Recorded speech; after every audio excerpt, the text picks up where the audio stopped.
I would say just get started and get started with tax lien certificates if you're a new investor.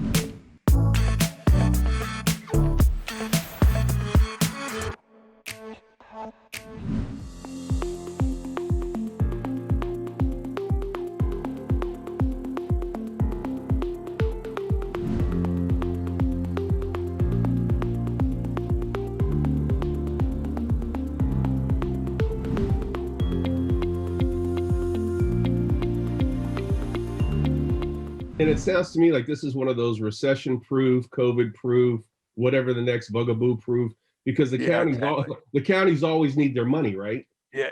Well, the county survives on property tax. I mean, they wouldn't have money to help the people at the hospital. They wouldn't have money to fix the roads. I mean, the county's got to get this money in.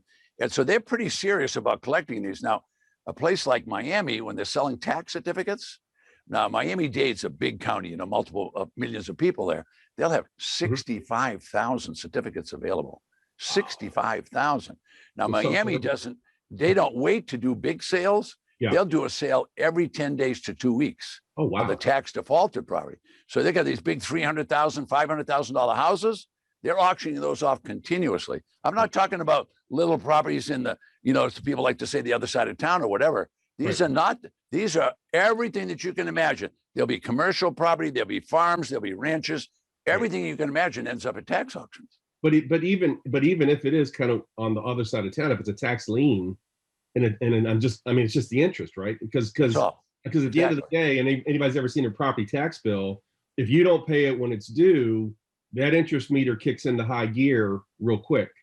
And so that person who didn't pay their property taxes, even if they actually make it up, like you said, 90-some% make it up. They're not just paying the property taxes, but they're paying the property taxes and the fees and the interest and all that kind of other stuff. Exactly. And that's the stuff I get as an investor in those tax certificates, right? Right. Yeah. Absolutely. Place like Illinois, it's amazing. They pay 36% on a tax certificate. Really? 36%.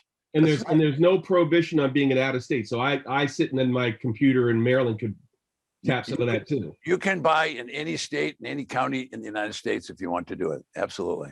Excellent. Yeah, it's amazing. So hypothetically speaking, let's say I had a big windfall, right? Maybe I had $20,000, $30,000, $40,000. What would you recommend? Go after one big tax certificate or maybe break it up into some smaller deals? What's the best strategy for something like that? Well, don't judge me by my shirt, but I am a conservative investor. Everybody else used to say to me for years, do you ever take that suit off? Well, I took it off and look what happened. So I took my suit off. So here's the deal. You can buy any way you want.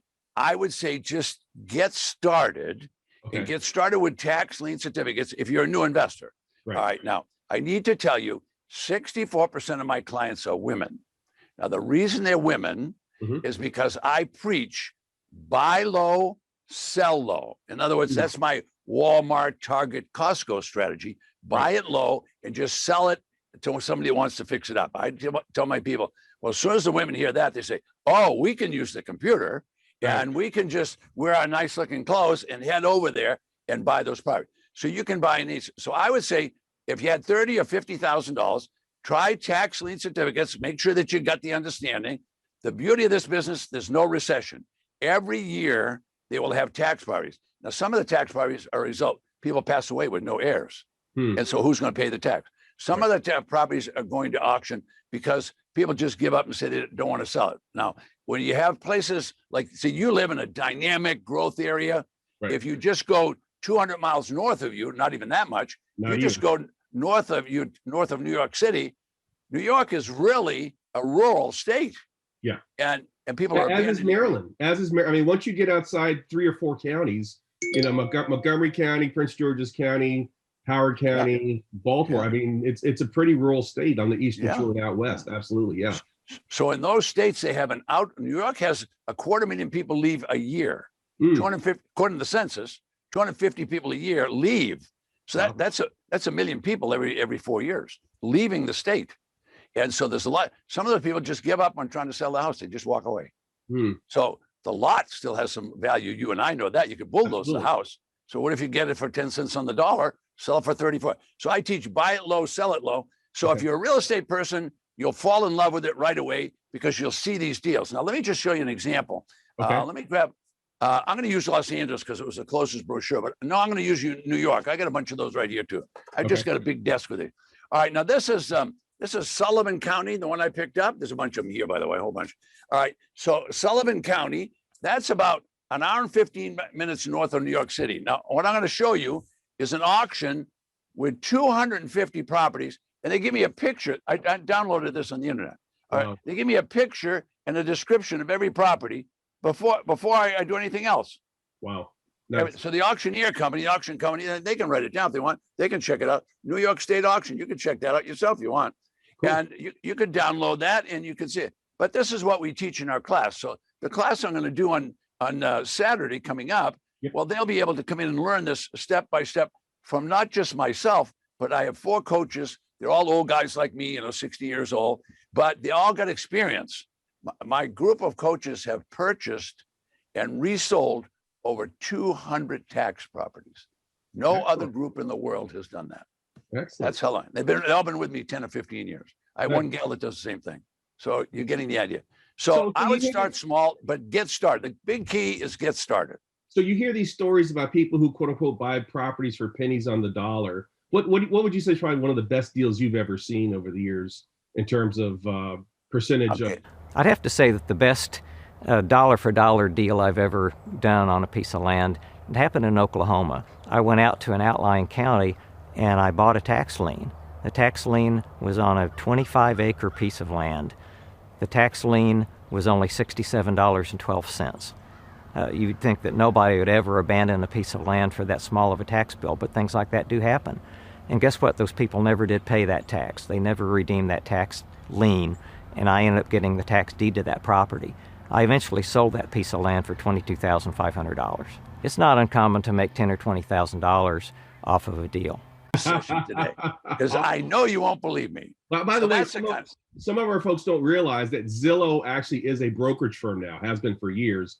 Yeah. Zillow's not doing any brokerage here in our region, but when Ted says Zillow sold it, he's not misquoting. Zillow actually is a brokerage firm in many places around the country.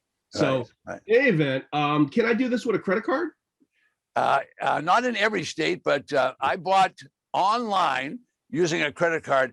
I bought 9 properties in upstate New York. Now, when I say upstate, I'm not talking about clear up at the St. Lawrence River now. I'm talking about within 100 miles of New York City. I bought 9, and I just used a credit card. And some of those properties were like $400,000 colonials.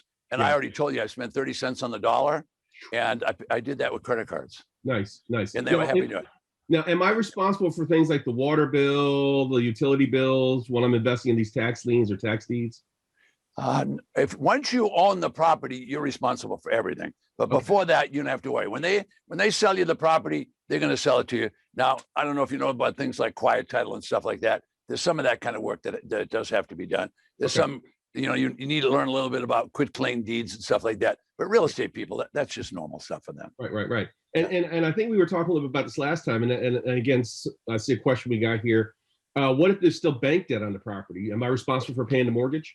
Well, actually, the auction, whether it's a tax lien certificate auction or a tax deed auction, the mortgage is wiped out. It's gone. Wow. Now, when I say it's wiped out, I don't mean that they go over and they get the mortgage and they tear it up. They're not going to do that. Okay. What they're going to do is they're going to wipe it off the property records at the county. And then whoever had that mortgage basically signed a promissory note. As you know, a mortgage is just a wraparound of promissory note. Right. And so that person still owes that mortgage. Gotcha. There's no lien on the property. There's no lien on the property. But you need to learn how to check liens and stuff like that. But judgments and liens generally fall off. There could be some federal liens that you really want to check on those. The IRS, by the way, the tax auction wipes out the IRS. They give them 120 days and it's wiped out. Wow. And 99% of the people, here's what all the brokers don't know. Yeah. They don't know. They look at that property and say, I would never buy that property because IRS lien on it.